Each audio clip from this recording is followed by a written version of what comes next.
باپ اور بیٹے اور روح القدس کے نام میں آمین۔ ہمارے لیے آج کی تلاوت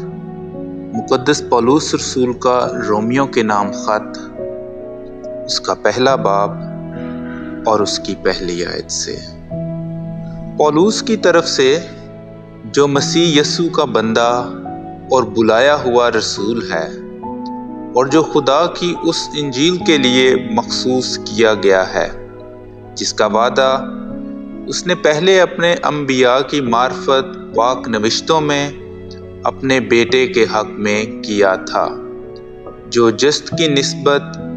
داؤد کی نسل سے ہوا اور تقدس کی روح کی نسبت مردوں میں سے جی اٹھ کر ابن خدا ذوالاقتدار ثابت ہوا، یعنی یسوع مسیح ہمارے خداوند کے حق میں، جس کی معرفت ہم نے رسالت کا فضل پایا، تاکہ اس کے نام کی خاطر سب قوموں کو ایمان کی اطاعت میں لائیں،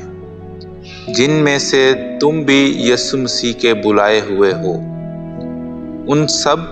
کے نام جو روما میں خدا کے پیارے اور بلائے ہوئے مقدس ہیں۔ ہمارے باپ خدا اور خداوند یسوع مسیح کی جانب سے تمہیں فضل اور سلامتی حاصل ہو۔ کلام اقدس کا پڑھا اور سنا جانا ہم سب کے لیے باعث برکت ہو۔